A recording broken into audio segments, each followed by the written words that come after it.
Okay, pagpapatuloy po natin ang pag-aaral po sa aklat po ng unang Korinto, sulat po ni Apostol Pablo sa mga taga-Korinto at ang pati pong topic ay Jesus is risen. Yan. Si Jesus po ay nabuhay na maguli. Kahapon, sa ating pananambahan, Sunday worship, ang ating pong topic ay the message of the cross.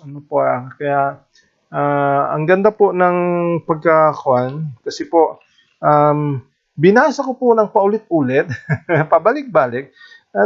Isang bagay na ipinakita ng Panginoon sa akin, yung chapter 1 ay tumutukoy po sa message of the cross, sa kamatayan ni Kristo at sa mensahe po ng cross doon sa Kalbaryo. Tapos, pagdating sa chapter 15, ang sinasabi naman ay ang kanyang pagkabuhay na maguli. Kaya sabi ko, ang ganda pala ng pagkaka-arrange ng 1 Corinthians na ang panimula niya ay tungkol sa cross at yung kanyang katapusan ay tungkol sa pagkabuhay na maguli. So magkarugtong po 'yan. Bagaman may mga maraming mga topics in between, pero makita po natin the first and the last part of the book of 1 Corinthians is about the cross and about the resurrection. At dito po ay pinakita na si Jesus hindi lamang basta namatay, siya naman din ay nabuhay na maguli. Isang napakagandang katotohanan. Hindi lang basta pagsasalarawan ho yan, no? Hindi po yan figure of speech, yan po ay isang katotohanan na si Jesus ay namatay at siya naman ay nabuhay din na maguli. Kaya po isang magandang balita. It is a good news that Jesus Christ is risen. Tatlong bagay ang makikita po natin. Pero ito po ay makikita natin ng 1 Corinthians 15, 1-26. Ayan, medyo mahaba po ito. Hindi na po muna natin.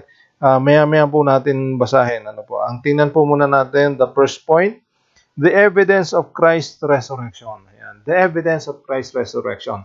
Dito po, itinalakay muna, binigyan muna ni Pablo ng pundasyon, ng ebidensya. Kasi po yan ay pinagtatalunan pa. Inaargue pa po ng marami, tayo maniwala na si Kristo po ay nabuhay na maguli. Bakit po? Kasi po yan ay hindi pangkaraniwan. It is an extraordinary part of history that Jesus Christ is risen. At marami pong hindi po makapaniwala. Lalo na noong yung mga sundalo ay nag-report po doon sa mga leader ng simbahan at sinabing yung katotohanan na lumindol, may lumabas na anghel, nabuksan ang libingan. Ayan, at si Jesus ay nabuhay na maguli. Sabi nung mga nagpapako sa krus, sabi, nako, delikado yan. Mas malaking problema haharapin natin. So ganito gawin natin, nag-usap-usap sila. Yung mga sundalo susuhulan natin at sasabihin natin, ipamalita nila na si Jesus ay ninakaw ng mga alagad. Okay ba yan? Nagawa sila ng mga kasinungalingan. Ayan, Kaya marami pong naniniwala, actually hanggang ngayon po, marami pong naniniwala na si Jesus nga ay ninakaw nga po ng mga alagad. Pero syempre naman, ikaw ba naman na sundalo? Ikaw ang sundalo, ikaw ang bantay, nanakawan ka ng patay. Wala kang nagawa, wala kang suspect, wala kang nahuli, wala kang naipakulong, wala kang naidemanda. Anong klaseng sundalo ka, di ba? Binabantay mo yung patay, kinuha ng mga alagad na hindi naman ito mga sundalo, hindi naman ito mga mandirigma. Nakuha yung patay na binabantayan, ay kung ako ang sundalo, hindi ko kayang ipamalita yung ganon. Bakit? Kahihiyan nila yon. Pero dahil po sa suhol, dahil sa pera, ganon yung kanilang ipinamalita. At itong problema, may naniwala. Kung ako naandun, hindi ako maniniwala. Sasabihin ko sa kanila, wala kayong kwenta sundalo. Nanakawan kayo ng patay. Kaya dito, nagbigay po ng si Pablo ng ebidensya o pruweba na si Jesus nga po ay nabuhay na maguli. So number 1 is the evidence of Christ's resurrection.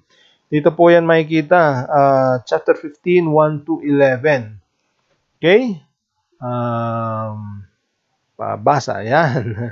Sabi, moreover, brethren, teka po, tingnan ko na lang po dito sa Bible ko, para Habang sinusundan niyo po diyan sa Bible po ninyo. Okay, 15. Okay.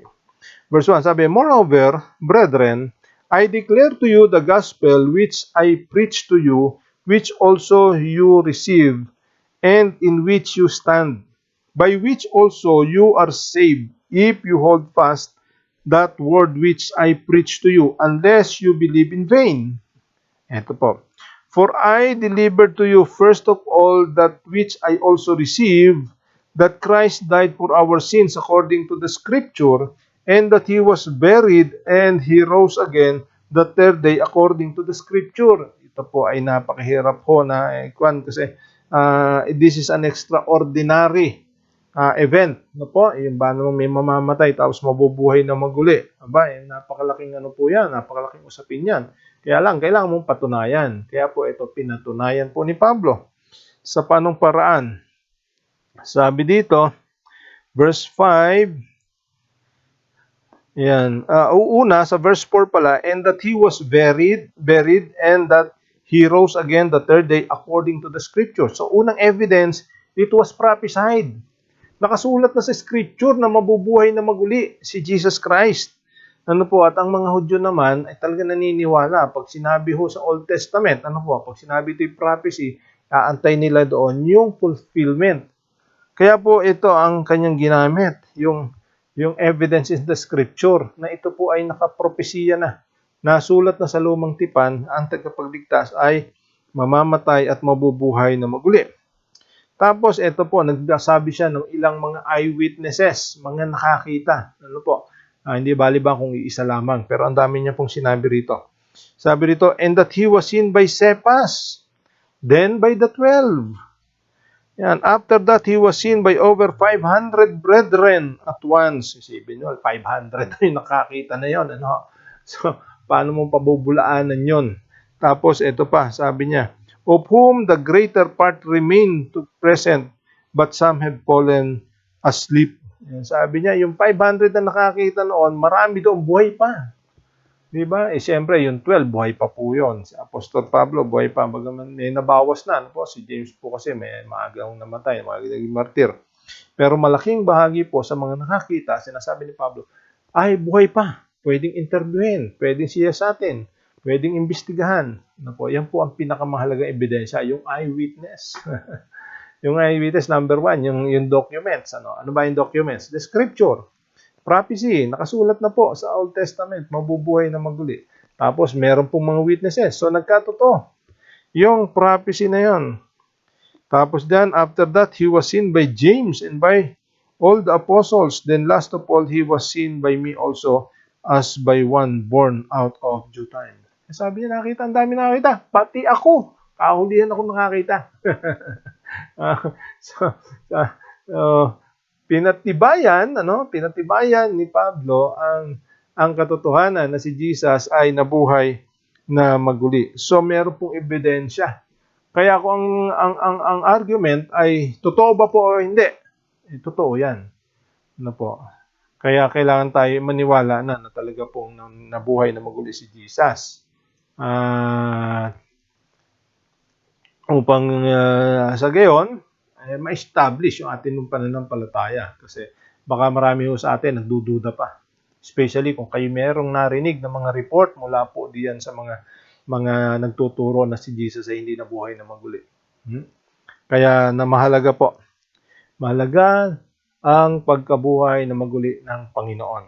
Okay. Number 2, the importance of Christ's resurrection. Ano ba ang kahalagahan niyan?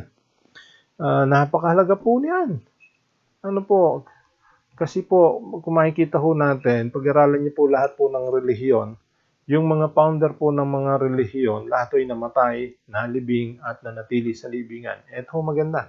Only Jesus Christ died and rose again from the dead, from the grave. Ayan. So, siya po nabuhay na maguli. Sabi rito, verse 12, now if Christ is preached that He has been raised from the dead, how do some among you say that there is no resurrection of the dead? But if there is no resurrection of the dead, then Christ is not risen. And if Christ is not risen, then our preaching is empty, and your faith is also empty. Yes, and we are found false witnesses of God because we have testified of God that he raised up Christ, whom he did not raise up, if in fact the dead do not rise. For if the dead do not rise, then Christ is not risen. And if Christ is not risen, your faith is futile. You are still in your sins. Then also those who have fallen asleep in Christ have perished. If in this life only we have hope in Christ, we are of all men the most pitiable. Sabi ta, kung totoong si Jesus ay hindi nabuhay na maguli, ibig sabihin, yung lahat na sumampalataya kay Jesus Christ, hindi ho mabubuhay na maguli. Ayan. Pero dahil si Jesus ay nabuhay na maguli, ibig sabihin, pwede at kayang mabuhay ng mga sumampalataya kay Jesus. Kasi meron ng ebidensya, meron ng pruweba. Ano po? Kaya po kapag ka po yung ating pong leader, yung ating leader ay namatay at hindi nabuhay na maguli, ay huwag kayo sumunod dyan. Bakit? Kasi pag kayo namatay, hindi rin kayo mabubuhay na muli. Pero yung leader po na namatay at nabuhay na maguli, dyan po kayo sumunod. Kasi pag tayo namatay, mabubuhay din tayo muli. Kasi siya leader, siya yung makagagawa ng lahat ng pwede mangyari sa atin. Okay, kaya po ang tanong, sino ba ang leader ninyo? Pag ang leader niyo namatay at nasa libingan pa, ay mag-iba na ho tayo. Bakit ho? Bago tayo namatay, nananatili na tayo sa libingan. Kaya purihin po ang Diyos, ang ating pong leader, si Jesus Christ. Namatay at nabuhay na maguli. Ibig sabihin, tayo po'y mayroong pag-asa. Yan. At pwede nating panghawakan lahat ng mga pangako niya, lahat ng sinabi niya. Nagagawin niya. Ano po? Ilan po ba yung mga pangako niya? Napakarami yung pinangako. Ano po? Isa po dyan yung sa John 14 verse 6. 1 to 6. Diba? Sabi niya, ako'y pupunta sa Ama. Maghahanda ako ng mga silid. Pag naihanda ko na yon, ay ako'y babalik. Kukunin ko kayo. At kung nasan ako, ay doon din kayo. Yan. Tapos nagtanong si Tomas, Panginoon, di namin alam kung saan kayo pupunta at kung saan daan papunta doon. Sabi niya, sinasabi ko sa inyo, ako ang daan, ang katotohanan, at ang buhay, sino man na hindi makapupunta sa Ama, kundi sa pamamagitan ko. So, nung sinabi ni Jesus na siya pupunta sa Ama, at siya babalik, ito ay ipinakita niya. Una, diba, namatay siya, nabuhay na maguli. So, nakita po ng mga alagad. Pangalawa, nakita ng mga alagad na si Jesus ay pumunta sa langit. Kaya kung siya'y nangako na siya'y babalik, naniniwala ang mga alagad na babalik nga kasi kitang-kita nilang pumunta sa langit paano kung ang leader ay namatay at inilibing at hindi alam kung nasa saan na? Paano siyang babalik? Kung siya nakalibing pa. Di ba? Kaya ito po ang napakaganda ang katotohanan na dapat po nating panghawakan. Si Jesus ay pumunta sa langit at ang pangako niya ay babalik po siya. Kailangan lang natin ng sampalatayanan ng mga katotohanan yan at ang mga pangako ng Panginoon upang habang tayo nag-aantay ay masaya tayo nag-aantay at nag-aantay tayo na ginagawa ang assignment natin hanggang sa muling pagbabalik ni Jesus. Ayan. Ano po? So, ibig sabihin, andito tayo, nag-aantay tayo na may pag-asa at nag-aantay tayo na may ginagawa. Hindi lang basta tayo nag-aantay na nakatingin sa langit. Ayan, mamamatay ko tayo nakatingala. Sabi ng Panginoon, di ba? Lumabas yung anghel at sinabing itong Jesus na ito, itong Kristong ito na nakita niyo sa langit ay bababa din. Kaya kayo ay, anong dapat gawin? Una, yung sinabi muna ni Jesus, go therefore and make disciples. Yung sinabi naman ng mga anghel doon sa mga lagad, Book of Acts chapter 1, sabi niya, kayo ay pumunta sa Jerusalem at antayin ninyo ang pagbaba ng Holy Spirit. Ayan. So, ganun ang ginawa ng mga alagad. And the Holy Spirit came upon them at doon sila nagsimula ng mag-misyon at mangaral ng salita po ng Diyos. Na hanggang ngayon, ginagawa po natin, naipasa sa atin ng mga alagad, ang tungkulin pong yan na dapat po naman natin na ginagampanan. Yan po ang kahalagahan na totoong nabuhay. Kasi po, mahirap pong magsabi tayo, oy, sumampalataya ka. Para pag ikaw'y namatay, pupunta ka sa langit. Pag kami nagtanong, sino ba yung sasampalatayanan? Si Jesus. Nasan ba si Jesus? Kung si Jesus ay nasa libingan pa, sabihin ng mga tao, paano mo nalalaman ikaw'y pupunta sa langit? Yun nga sinasampalatayanan niyo, nakaligbing pa. Paano pupunta ng langit yan? Di ba? Kaya po, napakaganda. Pag sinabi natin, pag sumampalataya ka kay Jesus, pupunta ka sa langit. Bakit? Nasaan ba si Jesus? Nasa langit. Di napakaganda niyan. Ano po? Hindi na tayo mag-aalinlangan kasi yung sinampalatayanan natin, yung founder natin, yung leader natin ay nasa langit. At ang pangako niya, siya ay babalik. At kung hindi man natin abutin ang pagbalik ng Panginoon, ano po? Ito ang sabi rito. Kung si Jesus daw hindi totoong nabuhay na maguli, di sayang lang yung ating pagpapagal. Sayang lang na tayo nagbait. Sayang lang na tayo naglingkod. Di ba? At ang sabi rito, tayo na raw ang pinaka-pitayable. Tayo daw ang kahabag-habag na tao. Isipin mo, nagsakripisyo tayo ng napakarami, tapos wala rin pala. Pag inilibing pala tayo, mabubulok lang, tapos wala na. Ganun na lang yan. Di ba? So, ang ating pag-asa, hindi hanggang libingan lang. Ang pag-asa ho natin is beyond the grave. Hanggang kabila ng libingan, tayo po ay umaasa po sa Panginoon. Naniniwala tayo, nanghahawakan tayo sa mga pangako ng Panginoon. Why? Sapagkat si Jesus mismo ang nag-demonstrate kung anong mangyayari sa atin kapag po tayo ay namatay. Kaya tayong buhayin kasi siya mismo ay nabuhay na maguli. Siya mismo umakit sa langit, kaya tayo pwede rin umakit sa langit. Kaya tayong dalhin ng Panginoon. Hindi dahil magaling tayong umakit sa langit, kundi tayo dadalhin, pukunin ng Panginoon at dadalhin po sa langit. Ano po? Kaya yan po ang isang napakagandang katotohanan na dapat po natin paghawakan. Ang pananampalataya po natin ay hindi po simpleng pananampalataya. Ito po yung unique na pananampalataya sa lahat ng bagay kasi siya po kaibahan sa lahat ng pwedeng sampalatayanan ng tao. Siya lamang namatay, siya lamang nabuhay na maguli. Yan, at siya lang ang nangakong babalik upang tayo kunin at dalhin kung saan siya naroroon. Yan. Okay. So yan po ang kahalagahan ng pagkabuhay na maguli. Kasi nga, kung hindi siya nabuhay, bakit ka pa maglilingkod? Di ba? Ba't ka pa sasampalataya? Bakit ka susunod? Siya nga, kung siya lang namatay, ganun din tayo. Pero because He rose from the dead, He went up to heaven, so tayo rin ganun ang mangyayari. That is very important truth. And number 3, the power of Christ's resurrection. The power of Christ's resurrection. Chapter 15, 20 to 26. Okay. Sabi po rito, but now Christ is risen from the dead and has become the first fruit of those who have fallen asleep. For since by man came death, by man also came the resurrection of the dead. For as in Adam all die, even so in Christ all shall be made alive. But each one in his own order. Christ the first fruit, afterward those who are Christ at his coming. Then comes the end, when he delivers the kingdom to God the Father, when he puts an end to all rule and all authority and power. Ayan. For he must reign till he has put all enemies under his feet. The last enemy that will be destroyed is death.